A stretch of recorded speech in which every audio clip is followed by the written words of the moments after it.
आप देख रहे हैं इंडिया टाउन न्यूज, भारत की बात। नमस्कार, जय जोहार। आप देख रहे हैं इंडिया टाउन न्यूज और मैं हूं आपके साथ सुधीर मिश्रा। स्वागत है आपका हमारे खास बुलेटिन राजधानी सरकारधानी में, जहां हम आपको छत्तीसगढ़ की महत्वपूर्ण खबरों से रूबरू कराएंगे। तो चलिए बुलेटिन की शुरुआत करते हैं, लेकिन उससे पहले एक नजर आज की हेडलाइंस पर। रायपुर में DGP IGP conference, PM Modi भी होंगे शामिल। देश की सुरक्षा रणनीति में होने वाला है बड़ा बदलाव।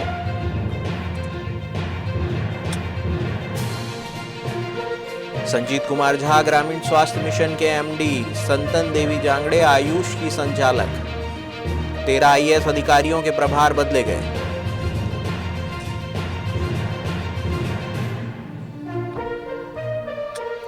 छत्तीसगढ़ ने आईआईटीएफ 2025 में मारी बाजी, पवेलियन को मिला स्पेशल एप्रिसिएशन मेडल। युवाओं और उद्योग के लिए खुलेंगे नए अवसर।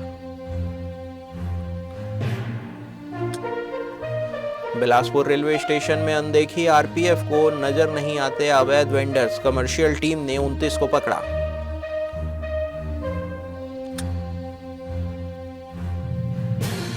बिहार चुनाव 2025, पहली बार छत्तीसगढ़ पहुंचे प्रदेश प्रभारी नितिन नबीन। एयरपोर्ट पर हुआ भव्य स्वागत।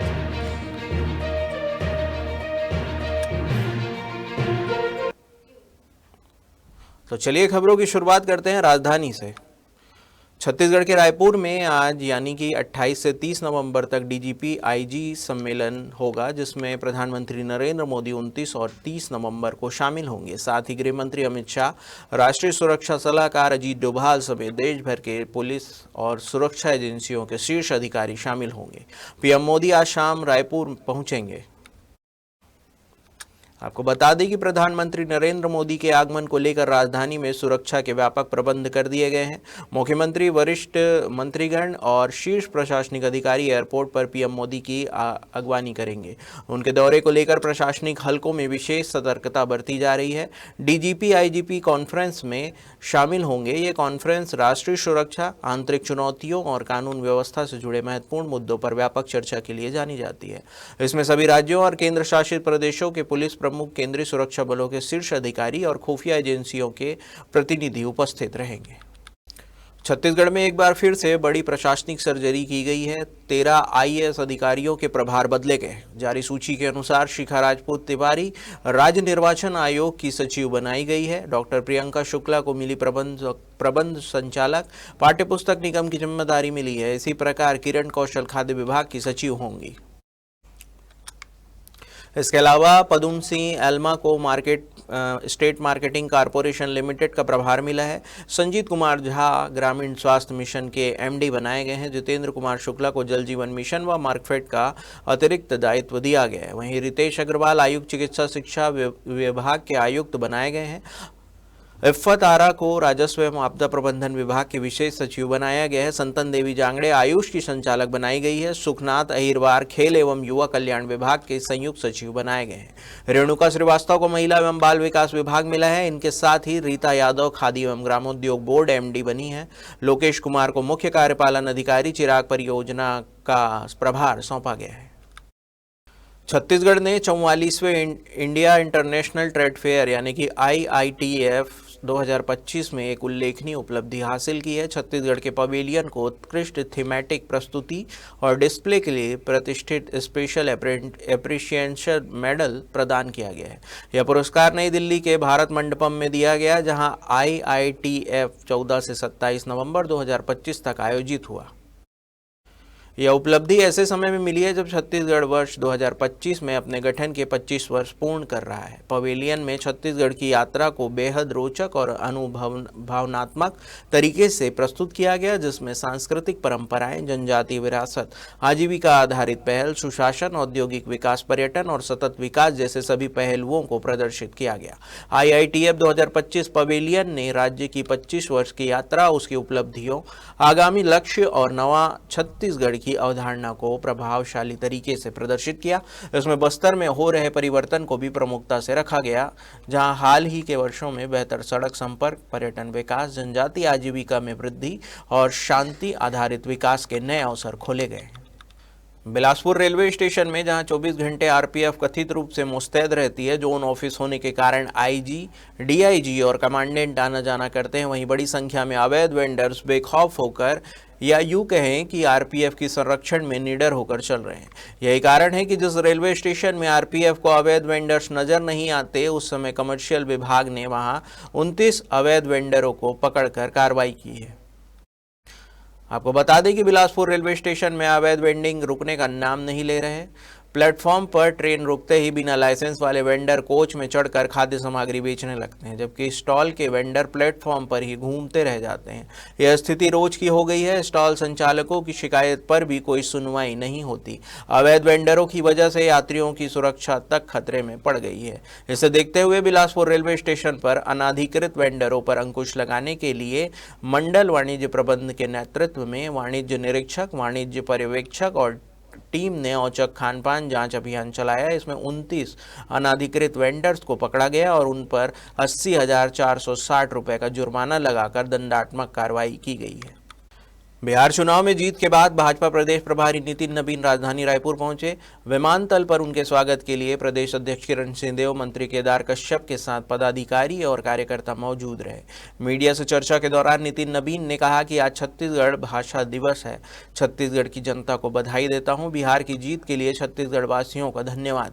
बीजेपी के सभी कार्यकर्ता जिन्होंने बिहार चुनाव में योगदान दिया, उनका भी अभिनंदन है। इस जीत का श्रेय भाजपा के कार्यकर्ताओं को जाता है। डीजीपी आईजी कॉन्फ्रेंस को लेकर नितिन नबीन ने कहा कि छत्तीसगढ़ इतनी बड़ी बैठक को होस्ट कर रहा है। यह सब दिखाता है कि पूर्व पीएम अटल बिहारी वाजपेयी ने जो छत्तीसगढ़ के लिए निर्माण में कार्य किया है और उसके विकास के लिए अब पीएम मोदी काम कर रहे हैं। हमने पहले ही कहा था कि हमने ही बनाया है और हम ही संवारेंगे, तो हम संवारने का काम हम कर रहे हैं। इसके अलावा छत्तीसगढ़ में नक्सलवाद के खिलाफ जारी लड़ाई को लेकर नितिन नबीन ने कहा है कि केंद्रीय गृह मंत्री और पीएम मोदी का जो संकल्प है उस पर काम चल रहा है। छत्तीसगढ़ सरकार का भी वही संकल्प है।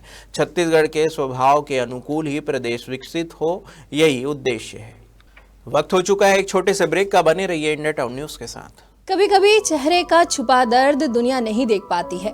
दाग, मुहासे, झाइयां सब आपके आत्मविश्वास को कम कर देता है, पर अब नहीं, क्योंकि Rukhsana glow and fair face pack जो दे आपकी स्किन को वो प्यार जो सिर्फ प्रकृति दे सकती है।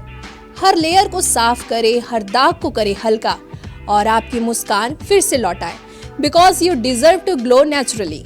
Rukhsana herbal beauty product Amazon, Meesho और फ्लिपकार्ट में भी उपलब्ध। अमीन मोटर्स उड़ान ई रिक्शा छत्तीसगढ़ का नंबर 1 ई रिक्शा शोरूम, जहां आपको सभी प्रकार के ई रिक्शा के वैरायटीज उपलब्ध मिलेंगे। हमारा ई रिक्शा काफी मजबूत है और ये सालों साल चलता है, तो आज ही घर ले आइए आरटीओ इंश्योरेंस के साथ। हमारा पता है अमीन मोटर्स, प्यारेलाल चौक, जीई रोड, न्यायालय के पास, राजनांदगांव। 9827174038 7724047008। ब्रेक के बाद आपका स्वागत है। चलिए बढ़ते हैं अगली खबर की ओर। बिलासपुर लाल खदान रेलवे स्टेशन के पास 4 नवंबर को हुए भीषण मेमू ट्रेन हादसे की जांच में बड़ा ट्विस्ट आया है। कमिश्नर ऑफ रेलवे सेफ्टी यानी कि सीआरएस बीके मिश्रा ने अचानक बिलासपुर पहुंचकर रेलवे अस्पताल में हादसे की इकलौती चश्मदीद गवाह असिस्टेंट लोको पायलट रश्मि राज का बयान दर्ज किया। यह बयान पूरी तरह से गोपनीय तरीके से बंद कमरे में लिया गया। इस दौरान मीडिया को अस्पताल परिसर तक में प्रवेश नहीं करने दिया गया। रेलवे सूत्रों के मुताबिक रश्मि राज के बयान में सिग्नलिंग सिस्टम की गंभीर खामियां और ऑपरेशनल लापरवाही के कई अहम सुराग मिले हैं, लेकिन दक्षिण पूर्व मध्य रेलवे अभी तक इन्हें सार्वजनिक नहीं कर रहा है। हादसे के तुरंत बाद दक्षिण पूर्व मध्य रेलवे जोन के अधिकारी लगातार ये दावा कर रहे हैं कि रश्मि राज की हालत गंभीर होने के कारण उनका बयान नहीं लिया जा सका है। 23 दिन तक सिर्फ औपचारिक पूछताछ होती रही। छत्तीसगढ़ के करीब 16,000 एनएचएम संविदा स्वास्थ्य कर्मचारियों को पिछले 2 महीनों से वेतन नहीं मिला है। लगातार वेतन अटके रहने से कर्मचारियों में नाराजगी बढ़ती जा रही है। जिला इकाई रायपुर ने इस संबंध में मुख्यमंत्री के नाम ज्ञापन सौंपा है। इस मांग के बीच डॉक्टर प्रियंका शुक्ला का स्वास्थ्य विभाग से ट्रांसफर कर दिया गया। उनकी जगह अब संचालक की जिम्मेदारी 2011 बैच के आईएएस संजीव कुमार झा संभालेंगे। कर्मचारियों ने उम्मीद जताई है कि झा के आने से कामों में तेजी आएगी और उनका अटका वेतन भी मिलेगा। कर्मचारी संघ ने बताया है कि राज्य भर में कार्यरत एनएचएम कर्मचारी जनमानस को स्वास्थ्य सेवाएं दे रहे हैं, लेकिन पिछले 2 महीनों से वेतन भुगतान नहीं हुए, इससे कर्मचारी आर्थिक संकट में फंस गए हैं। ज्ञापन में कहा गया है कि बच्चों की फीस, किराया, होम लोन, रोजमर्रा की खर्च, घरेलू आवश्यकताएं जैसी जरूरतों को पूरा करना मुश्किल हो गया है। कई कर्मचारी गंभीर आर्थिक दबाव और मानसिक तनाव झेल रहे हैं। रायपुर में विधायक मूणत के पोस्टर पर कालिक पोतने का मामला बढ़ता जा रहा है। एनआईटी चौपाटी की शिफ्टिंग के विरोध में युवा कांग्रेसियों ने विधायक राजेश मूणत के पोस्टर में कालिक लगा दी थी, जिसके बाद पुलिस ने जिलाध्यक्ष समेत कार्यकर्ताओं पर एफआईआर दर्ज किया था।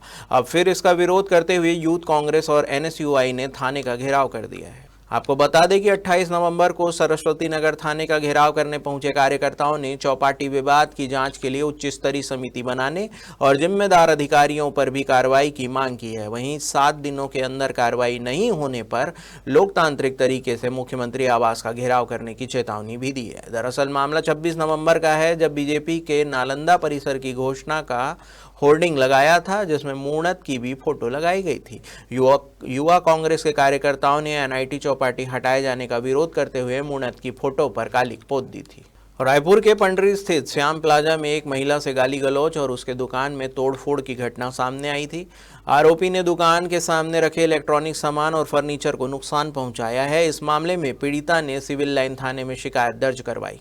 पीड़ित कुंती सोना ने पुलिस को बताया कि श्याम प्लाजा के दूसरे फ्लोर पर दुकान चलती है। 25 नवंबर की शाम करीब 6:50 पर एक अज्ञात व्यक्ति उसके दुकान के पास रखे गमले को तोड़ने लगा। जब पीड़िता ने उसे ऐसा करने से रोका तो वह व्यक्ति अश्लील गालियां देने लगा और जान से मारने की धमकी दी।